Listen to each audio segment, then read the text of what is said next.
Imaginons que par extraordinaire, il faille ne plus faire à contretemps, qu'il faille ne plus analyser l'actualité, les faits de société, les faits de culture, la musique de M. Boutan, sans parler des analyses littéraires de Mme Marceline. Mais qu'est-ce que je ferais à la face du monde? Bonjour Daniel. Oui, mais tu décris un monde qui n'aurait plus de sel, qui n'aurait plus de saveur. Donc, par conséquent, c'est pas possible. C'est vrai, c'est autant pour moi. Autant pour moi, je regrette. Autant pour moi. Je voudrais signaler une exposition de Victor Permal qui est jusqu'au 11 novembre. Alors, Victor Permal, on le connaît depuis longtemps, hein, et il a notamment des chevaux magnifiques sur lesquels vraiment j'ai toujours des coups de cœur. Donc, je le salue ainsi que son épouse et sa fille. Très bien. Victor Permal, qui a été un très grand chrétien, puisqu'il était prêtre à l'origine. Non, c'est son frère. Ah bon, c'est le frère. Oui, bonjour. Bonjour Gérard, bonjour à vous tous. Ravi d'être encore une fois avec vous aujourd'hui. Moi, je voulais faire un petit clin d'œil à un événement important qui arrive en Martinique. Vous savez que la Martinique accueille la Jacques Vabre pour sa deuxième édition. Et je veux rappeler que c'est un événement important parce que ce n'est pas simplement une course, c'est le résultat d'une coopération intelligente entre toutes les forces vives de ce pays. Donc les collectivités, l'État et les entreprises. Et là, parce qu'une association a été créée pour réussir à convaincre les organisateurs que la Martinique était la bonne destination, ils y sont parvenus par une vraie démarche d'intelligence collective. Et derrière cette association, il y a des hommes et des femmes qui œuvrent de manière très active. Et je crois qu'ils nous offrent là le bon modèle pour pouvoir réussir nos défis. Très bien. Monsieur Boutan. Ah ben, ça va, ça a beaucoup de plaisir de vous retrouver, bien évidemment les téléspectateurs. Juste un petit clin d'œil à un homme que j'ai rencontré cette semaine et qui m'a dit « Émission autres là, c'est de haut niveau ». Alors ça m'a fait beaucoup plaisir. Donc on vous invite à nous écouter. J'aime le haut niveau, oui. Ça c'est extraordinaire. Pour revenir à la Jacques Vabre, moi je crois que c'était une opération, bon d'accord, avec beaucoup d'argent, beaucoup d'intérêts financiers en jeu, des bateaux, etc., etc. Et puis nous avons eu à l'association, dans le cadre des activités nous appelons ça des after-work. De tous créoles ? De tous créoles, oui. Nous avons eu à l'occasion d'auditionner, d'entendre des gens. Il y avait Damien de Longueville et il y avait Jean Trudeau. Ouais. Il nous a expliqué comment ça se passe derrière. Donc c'est un grand mouvement de fraternité, de tissu de sympathie, de travail collectif humain, plus qu'au-delà un travail collectif. Au-delà simplement d'une opération que l'on pourrait croire publicitaire et tout. Et ça avait été frappant de voir comment, sur une apparence aussi peu, je ne dirais pas humaine, puisque c'est quand même une course avec des gens qui se battent sur l'océan, il y avait quand même un caractère aussi fort et attachant pour une société. Actualité.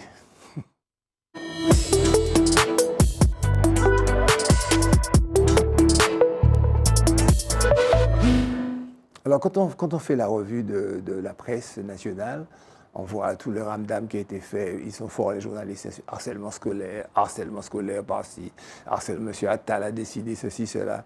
Je n'ai pas réalisé que nous avons ici aussi un gros problème de harcèlement scolaire.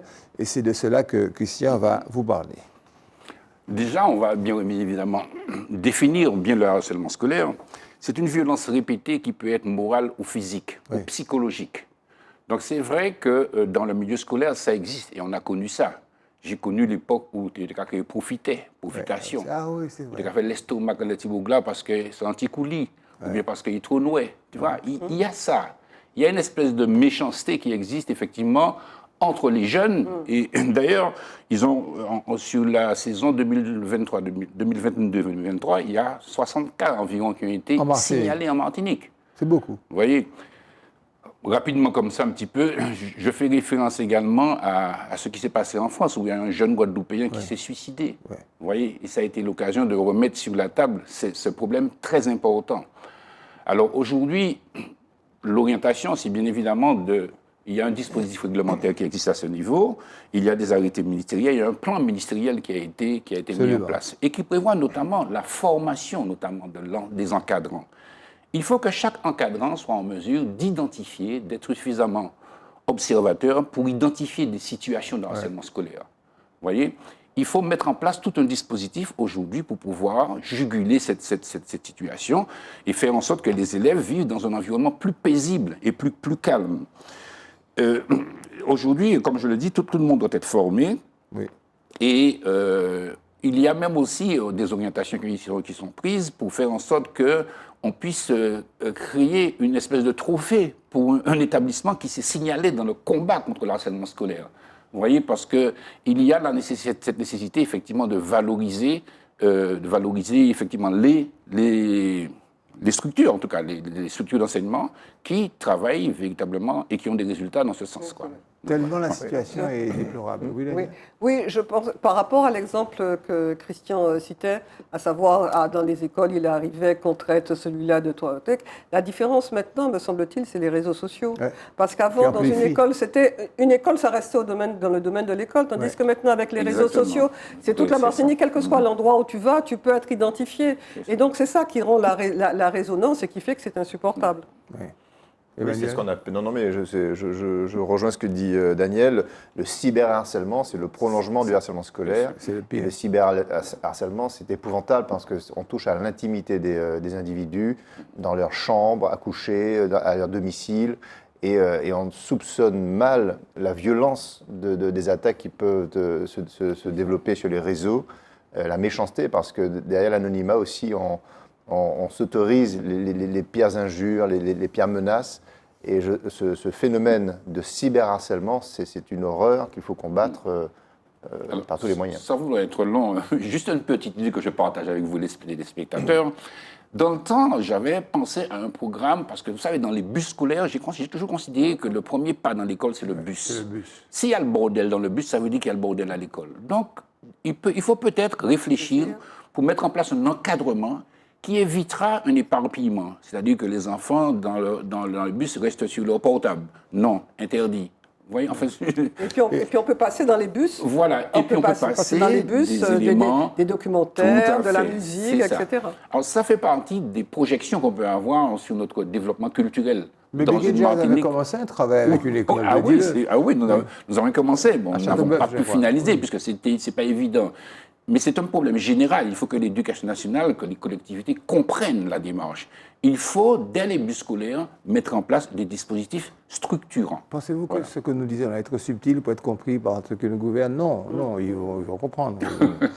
Alors, comment l'industrie pétrolière veut nous faire porter le chapeau du dérèglement climatique, Emmanuel? Oui, alors... Bon, effectivement, c'est une femme qui a écrit une thèse sur ce sujet pour expliquer en gros que le dérèglement climatique, bien évidemment, est de la responsabilité première des industries pétrolières, voilà, et que ces industries manœuvrent par la communication pour se défausser vers les consommateurs et les usagers. En gros, c'est ça sa thèse. Ouais. Et là, elle illustre de plein de manières en expliquant qu'en réalité, pour pouvoir se défausser de ses responsabilités, l'industrie pétrolière finance des campagnes lourdes à coût de plusieurs centaines de millions d'euros pour expliquer en gros, que le dérèglement climatique n'est pas si grave que ça, donc on peut le relativiser d'une part, et d'autre part, s'il y a des dérèglement climatique, c'est d'abord de la responsabilité des individus et non pas des industries. Donc c'est un peu ça le schéma. Alors, j'entends ce raisonnement, je le comprends et je l'accepte, mais je voudrais quand même le relativiser malgré tout, parce que certes, l'industrie pétrolière est par nature la première responsable. D'ailleurs, elle est très concrètement responsable de 8% des émissions de gaz à effet de serre dans le monde, ce qui est considérable si on la ramène à une seule filière industrielle, par des émissions qui proviennent des métiers d'extraction des énergies fossiles et de la carbonation également de ces énergies pour pouvoir produire de l'énergie pour le coup. Et donc tout ça, donc il y a une responsabilité directe, mais à vouloir dire qu'en gros, ça n'est que l'industrie qui est responsable pour exonérer paradoxalement les individus, je pense que c'est une erreur aussi, malgré tout. On déresponsabilise. Oui, parce que fondamentalement, je crois que c'est un sujet qui concerne tout le monde. Absolument. Je crois qu'à un moment donné, il faut à la fois jouer sur l'offre et la demande.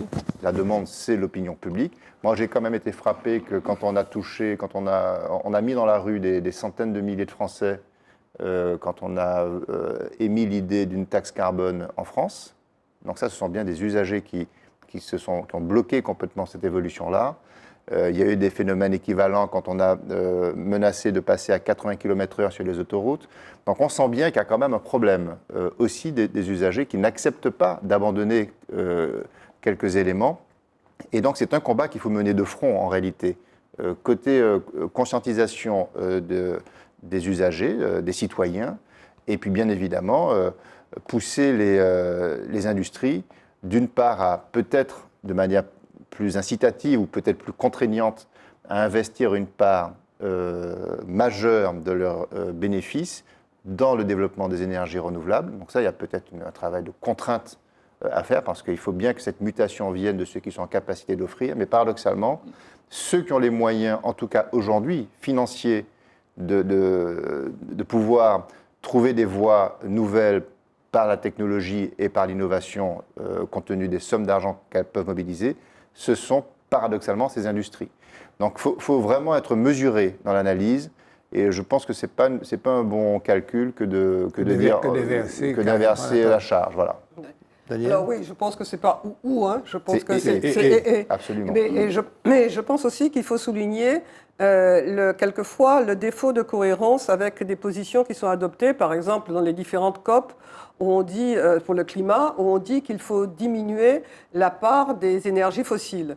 Or, dans le même temps, on se rend compte que les fameuses grandes compagnies dont tu parles sont financées par des grandes banques à tous les niveaux, en Europe ou aux États-Unis. Et donc, il devrait y avoir, en fait, une contrainte pour qu'il n'y ait pas, pour arrêter ce financement-là. Il y a une contradiction quelque part. Et donc, il n'y a rien qui les empêche, ces grandes compagnies, tant qu'elles ne sont pas touchées au portefeuille, parce que c'est bien de ça qu'il s'agit. Elles ne vont pas réagir, elles vont aller là où leur profit immédiat.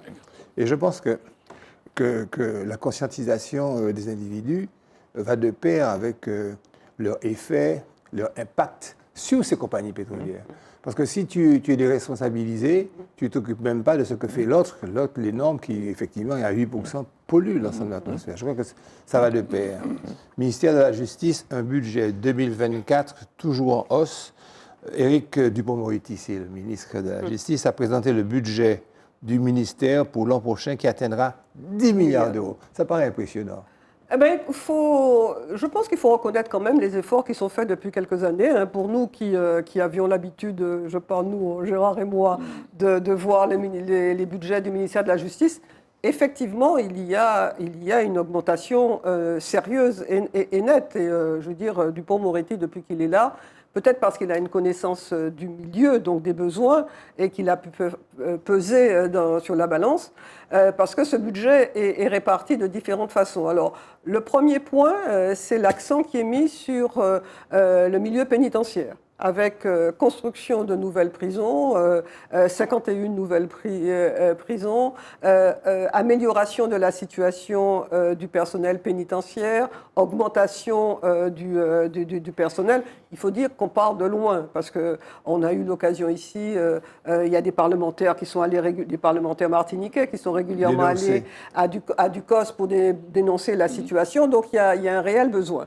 Ensuite, il y a la question de la modernisation des tribunaux sur le plan numérique. Parce que quand on est à l'extérieur, on ne se rend pas compte de l'impact que peut avoir un dysfonctionnement en équipement, en logiciel, pour pouvoir faire fonctionner la justice. Vous allez comparaître devant le tribunal, mais vous avez besoin de la décision pour l'exécuter. Et si elle n'est pas rendue dans les délais, donc ça complique. Donc il y a un vrai besoin.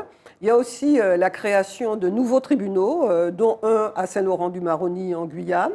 Et il y a aussi, concernant 15 tribunaux, une restructuration, une amélioration, dont celui de Fort-de-France, qui a une vingtaine d'années, mais qui pâtit déjà d'un certain nombre de défauts. Également la prison de Champigny, il est prévu dans le programme. Tout à fait. Donc là, je parlais des tribunaux. Non, mais je dis également. Et donc, ensuite, il y a une augmentation de la rémunération des agents du ministère. Et enfin, un recrutement massif de 1500 magistrats, de 1500 greffiers et de 1100 attachés de justice. Donc, c'est un programme qui, s'il est réalisé, paraît conséquent. Et donc, on verra ce que... C'est pas suffisant, hein, c'est clair, parce que... Ça n'est jamais suffisant. Mais on part de loin, on part de très loin. Hein. Le ministère de la enfin, le budget de la justice, pendant des années, n'a pas été conséquent. À préciser pour le remplacement des magistrats que ceux qui sont mis à la retraite sont remplacés aussi. Oui, tout à fait. Le chiffre annoncé, c'est un chiffre sec. Net. Oui, pour reprendre leur expression. En tous les cas, les greffiers étaient réunis devant le tribunal judiciaire de Fort-de-France pour faire grève et manifester leur mécontentement.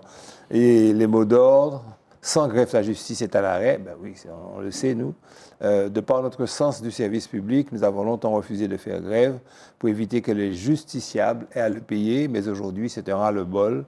On dit stop, nous sommes en grève pour montrer au ministère de la Justice qu'il faut agir. Peut-être que la concomitance, elle est très heureuse. On passe à des sujets de société.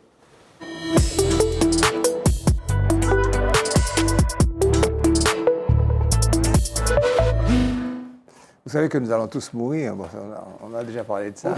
Mais est-ce que vous savez aussi que des scientifiques ont estimé la date de l'extinction de l'humanité ainsi que sa cause principale? Ça paraît assez extraordinaire. Oui, c'est pas très optimiste, hein, cette émission. Je trouve qu'on est en train de glisser dans un pessimisme terrifiant.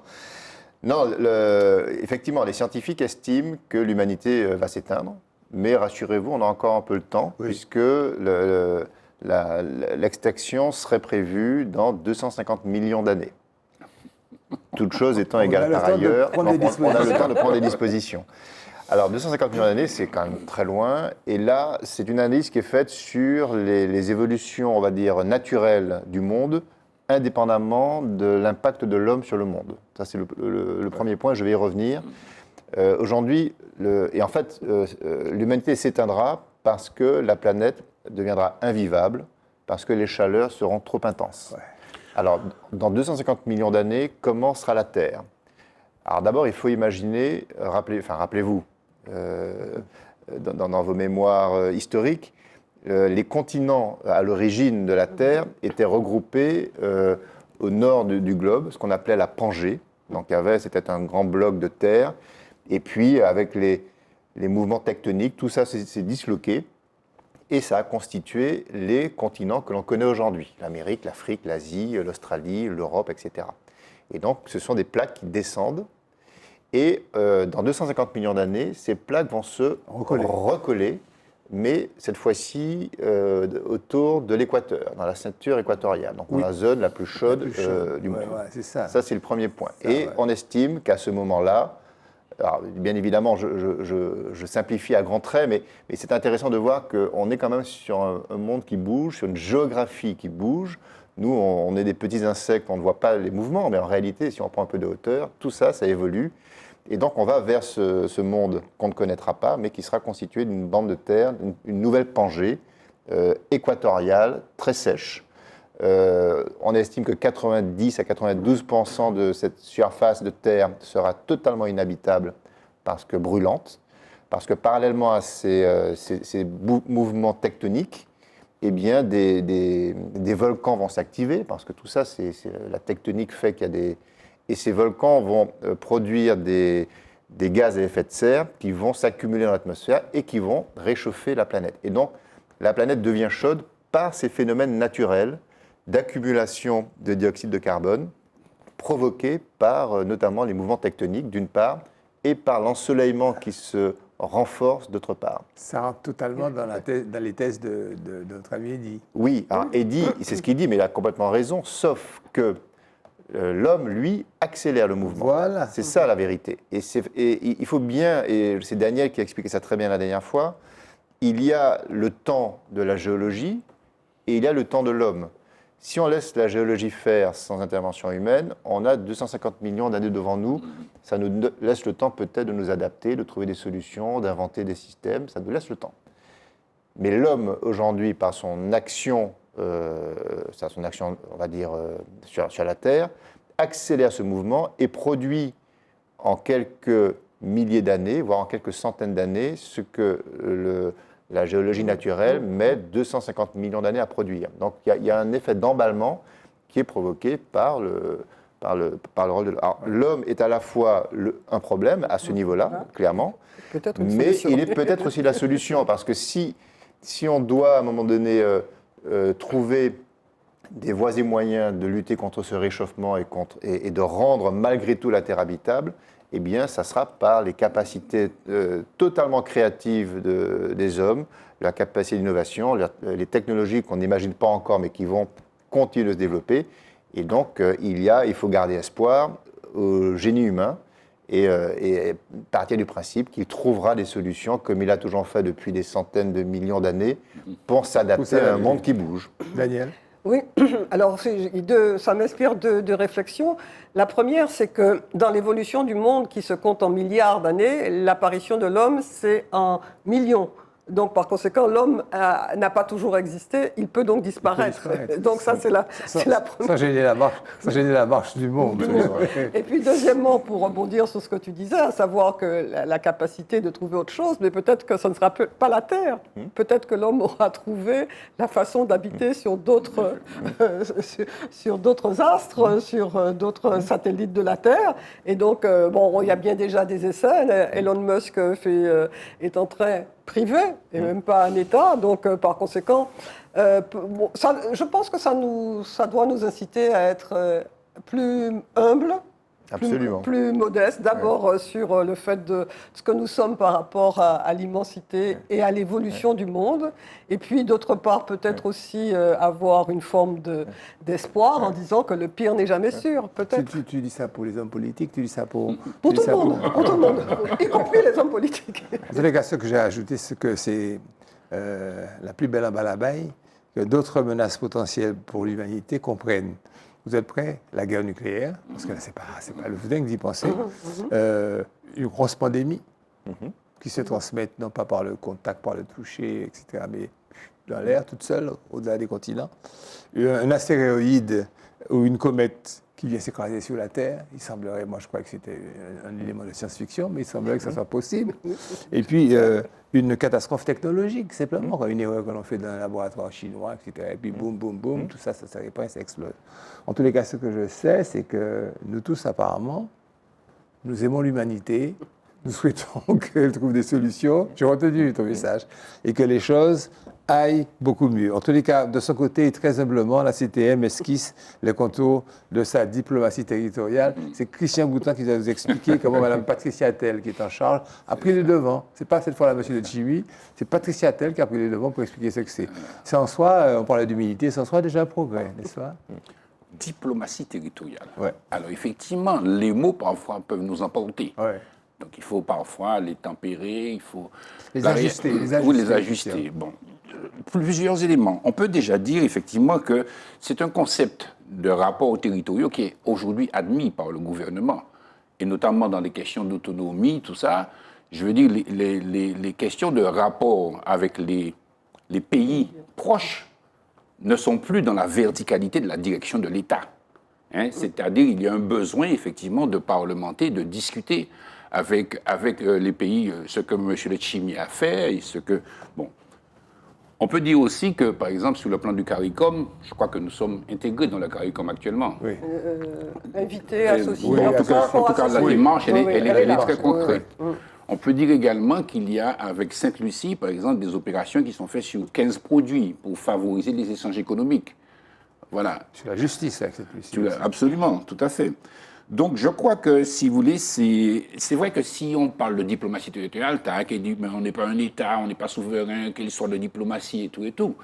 Mais quand on a la raison, on comprend qu'il est indispensable d'avoir des relations à tous les niveaux, culturelles, sportives, même conceptuelles, même sur le plan, encore une fois, des problèmes climatiques et tout autour. Il est important qu'il puisse y avoir, effectivement, avec nous, enfin, notamment dans la zone caribéenne, un dialogue qui permet, effectivement, d'avancer sur des concepts qui sont, à mon avis, contemporains. Donc la CTM veut aussi lever les questions de taxes, de freins, tous les freins au commerce entre la CTM ou les autres, en tout cas, entre nos territoires. D'autres diraient, effectivement, il ne faut pas tomber dans l'illusion, on n'a pas vraiment de pouvoir, puisque nous sommes encadrés par le pouvoir français, etc., etc. Mais je crois que les choses sont en mouvement, comme on dit, et que, autant nous que les autres pays, comme la Nouvelle-Calédonie ou bien la Réunion, seront amenés, bien évidemment, à nouer des relations à tous les niveaux avec les pays proches, quoi.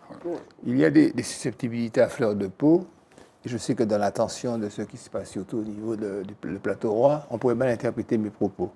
La Martinique est le premier territoire à avoir sa stratégie de diplomatie territoriale, avait écrit Serge Letchimy. Le président du conseil exécutif de la CTM avait souligné la nécessité de ne pas outrepasser les aspects régaliens de l'État. OK, on est d'accord? Oui. Bon. Je l'ai dit, hein? C'est clair. Oui. Alors, oui.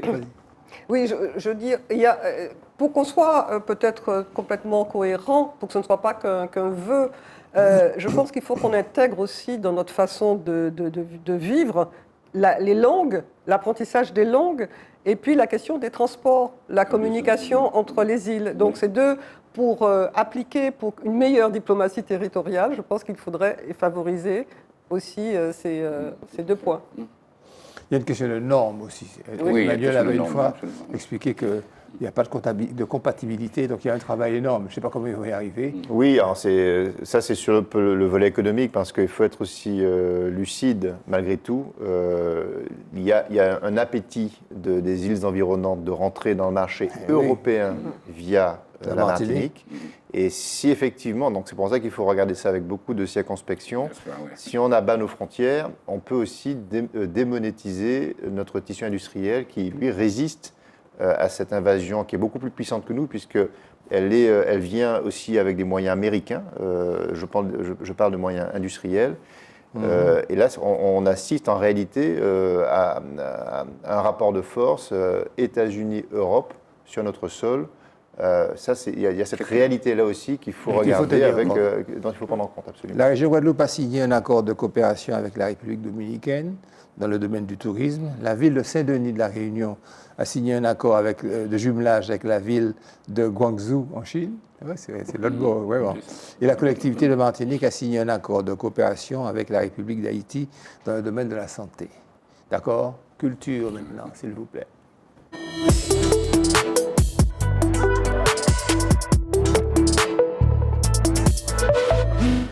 C'est un sujet excessivement complexe, d'une chose nouvelle, d'une chose compliquée. La seule personne qui pouvait, pas que vous n'en soyez pas capable, Tu as bien raison. la seule personne qui pouvait synthétiser ça, clac, clac, clac, vous allez voir maintenant, vous allez voir. Marie raisonne. Daniel, c'est l'intelligence artificielle et le droit d'auteur. C'est pas seulement l'IA en soi, Oui, mais en plus blindé du droit d'auteur, les deux notions. Oui, alors c'est vrai que tu as raison. Parler d'intelligence artificielle générative, qui plus est, et la question du droit d'auteur, ça paraît technique, ça paraît complexe. Mais vous parlez aux gens, vous leur dites Amazon, vous leur dites Apple, vous leur dites Netflix, vous leur dites Sony, vous leur parlez de la grève des auteurs à Hollywood, et ça parle aux gens, et nous sommes directement dans le problème. Le cœur du sujet. Le cœur du sujet. Pourquoi? Les droits d'auteur, en fait, c'est ce qui protège une œuvre qui est une création de l'esprit. Je parle devant quelqu'un qui sait mieux que moi qui a fait son pain quotidien pendant une trentaine d'années. Ouais. Et donc les différentes législations considèrent que ce qui est une œuvre, c'est une création de l'esprit et une création originale. Et certaines législations ont même ajouté que ça doit être une création de l'être humain, de l'esprit humain. Il y a certaines législations qui le prévoient. Mais ils le mettent quand même. Alors, la protection du droit d'auteur, c'est deux choses. Ça veut dire qu'on ne peut pas utiliser ce que quelqu'un a créé sans son autorisation, et il faut une contrepartie financière. Donc les deux termes sont absolument importants. Et dans les pays anglo-saxons, l'équivalent du droit d'auteur, c'est le copyright. L'intelligence artificielle générative, c'est un système qui permet de produire ce qu'on appelle du contenu, mais le contenu, ça peut être du texte, ça peut être un article, ça peut être un livre, ça peut être des nouvelles. C'est de produire de l'image et c'est de produire de la musique. Donc l'intelligence artificielle peut produire tout ça. Et elle peut produire tout ça en utilisant, c'est quoi sa base de données? C'est tout ce qui est en ligne. Mais tout ce qui est en ligne, ça veut dire que ce soit les forums, que ce soit les blogs et que ce soit les plateformes. Et par exemple, s'agissant des livres, il y a ce qu'on appelle la plateforme Books. Il y a Books 1, Books 2, Books 3, où il y a des centaines de milliers de livres. Mais en ligne, il y a tout. Il y a ce qui est légal et ce qui n'est pas légal. Par exemple, il y a des bibliothèques illégales sur le net. Et l'intelligence artificielle générative, elle brasse tout ça. Et elle utilise tout ça. Et quel est le résultat? Qu'est-ce que ça produit? Ça produit par exemple qu'au Japon, il y a eu un tableau qui a été le dernier Rembrandt, c'est-à-dire que l'intelligence artificielle a brassé tous les tableaux de Rembrandt et puis elle en a sorti un d'inédit. Il y a qu'on peut sortir un livre, on peut sortir une musique, une chanson.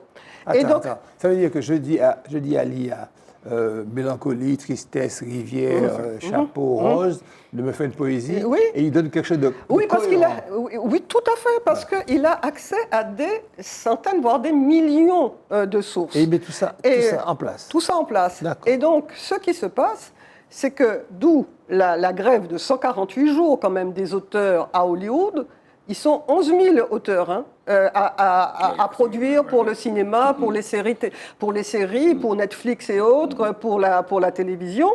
Et donc, ils se disent, mais ça va nous écarter complètement. Non seulement ça va nous écarter, mais on utilise sans qu'il y ait de contrepartie financière pour nous.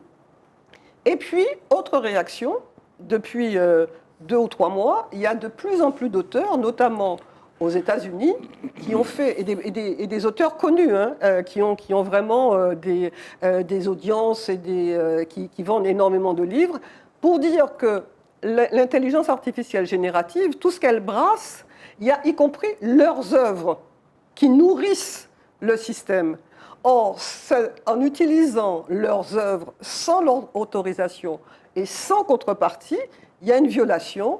Et donc, ils ont saisi le tribunal de New York pour pouvoir dire qu'il n'est pas possible de le faire.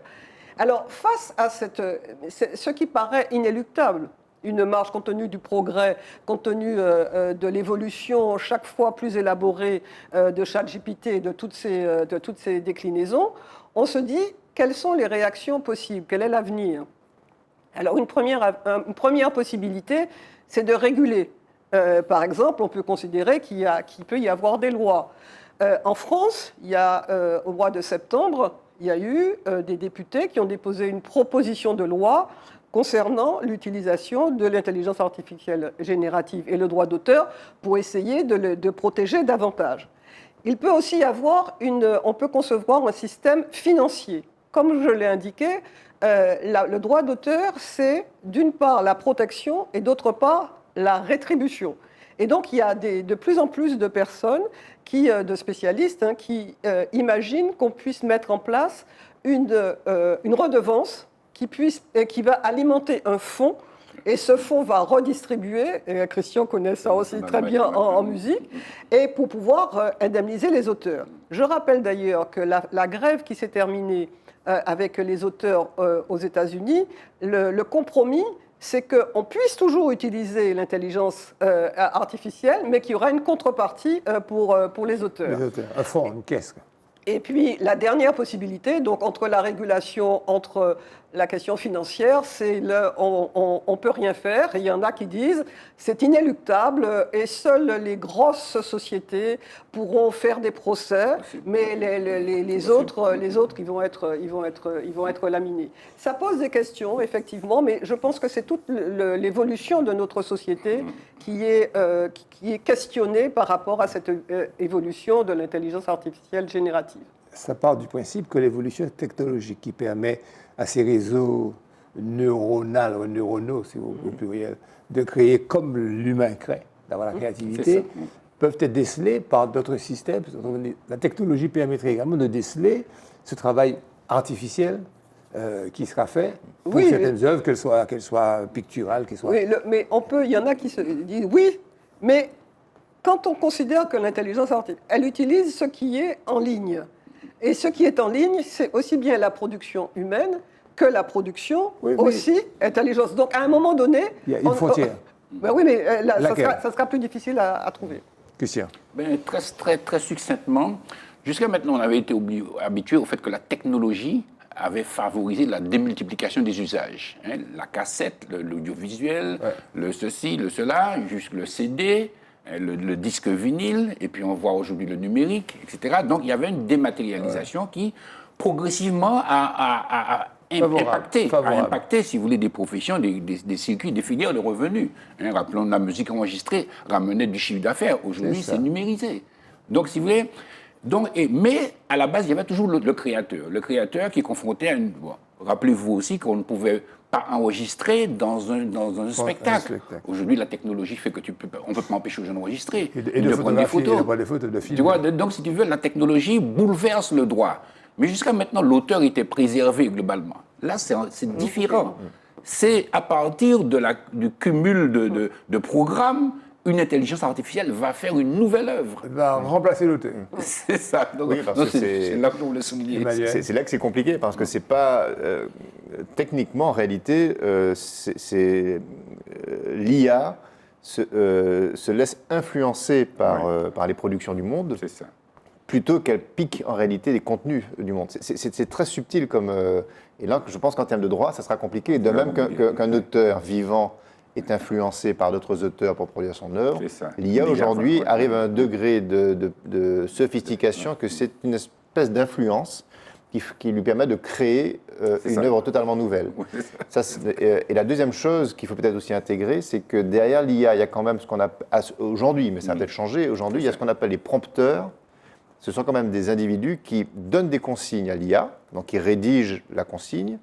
Et la question, c'est est-ce que, et selon la qualité du prompt, donc la manière d'écrire la consigne à l'IA, on obtient tel ou tel résultat. Donc peut-être que l'appartenance des droits d'auteur doit revenir aussi au prompteur. Enfin, il y a un sujet sur est-ce que le prompteur peut revendiquer une propriété, parce que c'est de la manière dont lui, il interroge la machine qu'il peut. Et puis le dernier point, c'est que, enfin, on est dans une espèce d'emballement complètement affolant, parce que on a connu, et on parlait autour de cette table, des débuts de ChatGPT il y a quelques mois.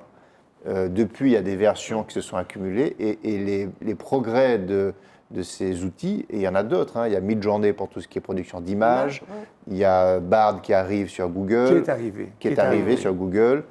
Et qui ont déjà multiplié par 100, par 1000, par 10 000 leur potentiel, leur capacité depuis quelques mois. Et donc maintenant, si on se projette dans les 5 prochaines années, on va dans un monde qui sera complètement affolant, où là, je pense que on va complètement disparaître dans nos droits d'auteur, dans ces outils, parce que leur poids sera très très fort, quoi. À préciser que si jusqu'à il y a un mois, on interrogeait GPT et autres, parce qu'il y en avait une dizaine au bas mot de proposer, et qu'on avait des réponses sur des choses, sur des généralités, sur des questions générales. Lorsqu'on arrivait dans une dimension plus chronologique, plus récente sur un événement quelconque, il vous était répondu par une machine très aimable, que sa mémoire n'avait été activée que jusqu'à septembre, généralement septembre 2022, 22 ou 21, peu importe. Alors que maintenant, avec Bard, vous posez une question sur n'importe laquelle, d'actualité présente et même localisée géographiquement, elle vous répond. Elle vous répond sur la cyberattaque qu'a subie la collectivité Et je ne sais pas si vous avez territoriale de vu, Martinique. absolument. Et je ne sais pas si vous avez vu la dernière vidéo de démonstration de la dernière version de ChatGPT. C'est parce que maintenant, ChatGPT analyse les images. Ça. Et la vidéo, c'était assez amusant. On lui montrait un vélo d'occasion. Ouais. Et la machine donc, analyse le vélo, dit il y a telle pièce là qui est déficiente, il faut la réparer. Voilà où tu peux acheter la pièce parce que c'est relayé à truc, donc achat en ligne direct. Voilà le tuto pour réparer ton vélo. Enfin, c'est-à-dire que la totalité des besoins non exprimés aujourd'hui trouve une réponse avec ces outils-là de manière complètement hallucinante, quoi. Il nous reste 1 minute, je vais ajouter une petite information. L'humain va quand même toujours préexister à tout ça. Ouf. J'ai amené une tablette en panne chez un prestataire de service et le garçon, par une manipulation, me l'a remise en fonctionnement tout de suite. À ma question, mais combien de temps elle va durer encore? Il m'a dit, bon, elle peut durer. Question, il faut demander ça à la machine elle-même qui ne répondra pas. Et ayant accédé donc à cette machine qui était bloquée, il l'a transmise à une intelligence artificielle qui a décelé qu'elle fonctionne totalement bien. Mais il m'a dit, c'est là l'intervention humaine, en regardant, il m'a dit, oui, mais regardez ici, c'est un petit peu jaune, cet écran va vous lâcher dans le temps à venir. Je suis reparti rassuré, il y a un humain au moins qui a pu intervenir. Si vous voulez, on va passer à la musique.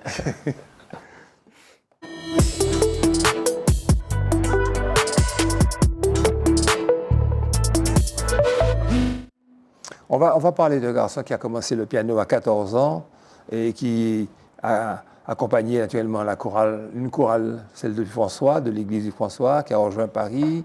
Il a commencé à produire en 80 et sorti régulièrement des disques d'une qualité extraordinaire. Et qui est le professeur de piano, de musique de M. Christian Mouton, qui va vous en parler encore mieux que moi. Mario Canoche. Ah non, c'est pas Mario Canoche, c'est Tulle qui est ton professeur de musique. Regarde l'image. Oui, non, je te disais, non, oui, c'est ça, mais on parle de Mario. Mario aussi t'a donné des petits trucs. On va en parler plus après. Je te fais confiance. Ouais. Oui, alors Mario, regardez-le, vraiment, quel potomitan. Un phénomène. Quel phénomène. Vous savez, j'ai le souvenir, ça se passe en 1980 environ, au théâtre municipal. Je suis allé voir Mario Canoche, je ne le connaissais pas. Quand un petit bouc arrivé, pas très haut. Piano, grand piano. Et puis, concert piano solo. Quel âge il avait? Je ne sais pas quel âge il avait, mais il était tout jeune, il avait à peine 20 ans. Piano solo. Faut le faire, hein? Faut le faire. Alors, depuis, c'est un homme qui a illustré une activité de musicien professionnel, mais extraordinaire. On va en parler dans le détail. Compositeur, il a fait plusieurs groupes, il a sorti plusieurs albums, il a été récompensé à plusieurs reprises au prix de la SACEM, entre autres. Voilà. Mais on va écouter déjà un premier titre de Mario. On va écouter d'ailleurs, puisque Mario aussi, si vous voulez, c'est aussi le fils spirituel de Marius Cultier et de Paul Rosine. Pour la première vidéo, j'ai choisi symboliquement de vous faire écouter une œuvre de Marius Cultier interprétée par Mario et puis notre Jostine nationale. Ouais.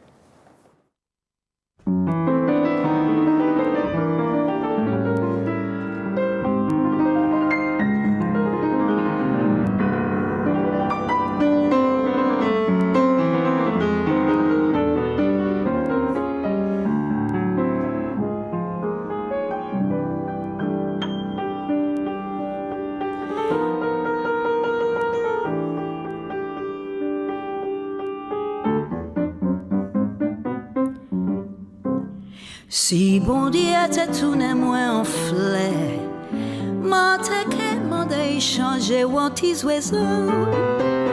Les soirs, les matins, t'es qu'à venir, m'en content, ouais, tout allant, tout moins. Aïe, si bon Dieu était tout n'est moins en fleur, m'en demandé changer ou tes oiseaux. Les soirs, les matins, t'es qu'à venir. T'es content, ouais, tout allant, tout moins. Mais mon savent qui tout ça, c'est ça mon rêve qui ça qu'arrivé. Passe mon bien désolé, les 2 jours passés sont venus à moi.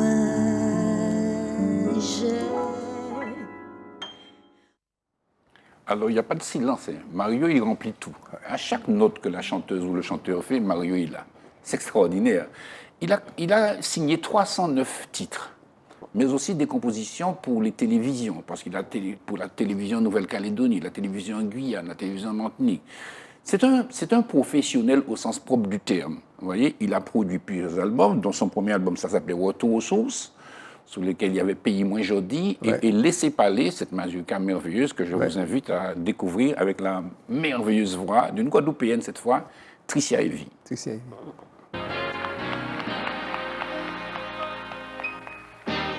Dis-moi fort, parti, sur les connaître la vie, pays à trop petit ici. Pas qu'à épanoui, alors moi écoutez ça yo dit. Moi qui t'ai payé moins longtemps, tellement longtemps, bon Dieu, que moi déjà oublié. Que richesse nous tenir, y'a dans tout petit jardin nous voir. Il est là. Pays a pas bien grand, mais c'est lui qui l'espoir nous toujours. Je dis moins qu'à crier. Malgré moi j'ai voyagé, visité tout pays. Voilà, alors Mario a adapté aussi pour le piano des cantiques de Noël. Mario a fait des choses formidables parce qu'il a aussi repris Malavoie au piano. Ouais. Donc, si vous voulez, il a quand même dynamisé, au-delà même de ses propres créations, il a dynamisé l'interprétation Mais le titre que je vais vous écouter maintenant, c'est Pays moins jodi, qui a été chanté par Serge Ponsard. Ouais. Et Mario a vraiment fait une œuvre extraordinaire qui aurait pu servir d'hymne national, d'ailleurs. Plaisantez un peu. Est-ce qu'à songer, nous t'es ni 15 ans, nous t'es tous les deux, nous t'es bien innocents. Moi t'es qu'à regarder, t'es qu'à sourire, moi sans comprendre les chercher, c'était déjà l'amour. T'es préféré attendre les plus souvent, seul t'es couché, pour couper ça rencontrer. Parce que personne pas t'es qu'à comprendre, que si j'ai nous déjà aimé, tout le monde t'es qu'à dire nous l'amour, c'était pour les plus grands valets, c'est attendre. Laissez, nous parler. L'amour, c'est pas péché. Léo, dans moi doudou, rien ni personne m'a raconté. Laissez, nous parler. L'amour, c'est pas péché. Moi, ça, moi, tout qu'est trouvé. Nous dit tout ce qui. Dis-nous ensemble, un petit bon vivant. Non, mon cas dirait, mais faut nous vigilants. Parce que tout à l'heure, tout. Ça va douce tous les jours. J'en dis nous ensemble et nous disons vivants. Dans mon cas de rêve, il faut nous vigilants. Ça va douce tous les jours. Mais l'amour toujours plus fort. Alors Mario, c'est Ultramarine, c'est le boulot avec Etienne Mbappé, qui était contrebassiste. C'est le trio CAB, Caraïbes, Afrique, Pacifique, puis c'était 3 personnes de continents différents. Oui. Et bon, c'est aussi un révélateur, non seulement un révélateur, mais il a accueilli beaucoup de belles voix. On a vu Tricia Evie, Justine Miroir, et puis Ralph Tamar. Ah oui. Je vous invite à écouter Si ça arrivait, que Mario a composé avec Ralph Tamar. Ou qui ka koute moi qui les quoi pas moi la même fini et puis moi nous qui courir dans toute la ville pour raconter tout le monde que j'ai peut oublier la peine et oublier la peine.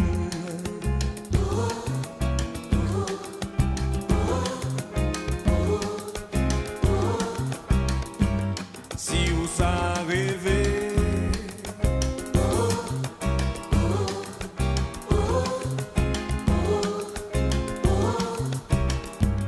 tout ça qui est arrivé,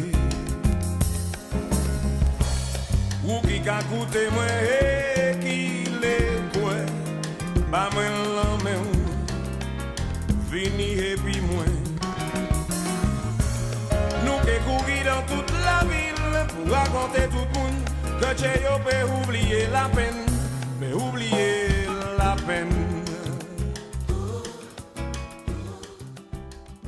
C'est joli, hein, vous aimez ça, hein, c'est merveilleux. C'est pas seulement joli. On va C'est continuer. pas seulement joli. Je te laisse finir, je vais m'exprimer à la fin. Il y a tellement de choses à dire. Mario a fait 21 pays d'Afrique. Mario a fait le tour du monde. C'est la Martinique aussi qui s'exporte. Il ne faut jamais perdre de vue ça. La culture, c'est un élément fondamental de l'identification de notre territoire. Je vais vous faire écouter aussi, Mario, comme je vous le disais, c'est l'investissement dans le patrimoine. On va écouter une de Stelio, reprise par Mario Canonge.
Alors, il a rendu hommage aussi à Maurice Cultier. Il a fait une belle composition sur Maurice Cultier. Et puis, il a aussi eu beaucoup d'autres expériences. Pour le dernier titre, je vais vous faire écouter son travail avec Michel Zimino, qui est un contrebassiste.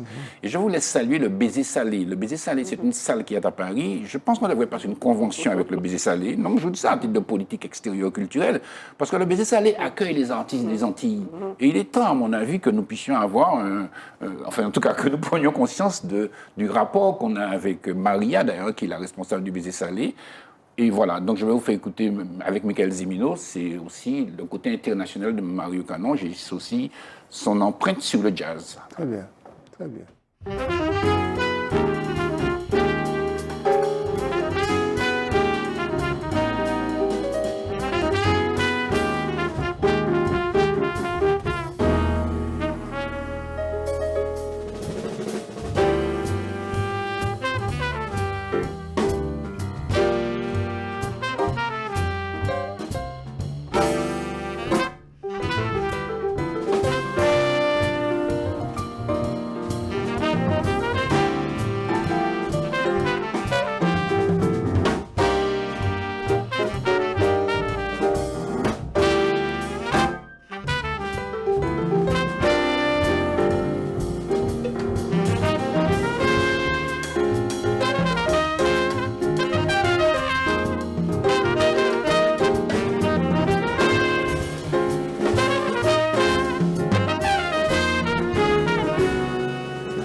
Cher Christian, je merci te remercie Mario, merci pour tout ce que tu fais. Pour faire découvrir un garçon qui est extraordinaire. Ce que je voudrais préciser à nos téléspectateurs, le choix d'accorder plus de 10 minutes de notre temps, qui est de 52 minutes à la musique, n'est pas simplement pour faire joli. Le choix des... D'abord, c'est l'utilisation rationnelle de l'encyclopédie vivante et humaine qu'est Christian Boutan, de ses quarantaine d'années à sa scène, sa connaissance personnelle du répertoire musical, le fait qu'il soit musicien lui-même, et puis aussi c'est pour essayer de faire comprendre, et soyez nos diplomates territoriaux en la matière, faire comprendre aux élus, aux présidents d'associations, à ceux qui enseignent que la musique est vecteur de beaucoup de choses, de subtilité, d'intelligence, de compréhension de ce qui est ineffable, de ce qui est compréhensible. Et c'est pour ça que, par la musique, nous arriverons peut-être à faire comprendre à ce pays que le peuple n'est pas un peuple inintelligent, au ras du sol. N'hésitez pas à leur proposer des choses peut-être difficiles, complexes, mais je pense que comme ils comprennent la musique, comme ils ont créé cette musique, ils sont capables de vous suivre sur les centres escarpés de la difficulté pour sortir du marasme et du néant dans lequel nous sommes. Faut pas non plus... Et puis je fais un grand sourire, et puis je vous dis à la semaine prochaine, au revoir tout le monde. Au revoir.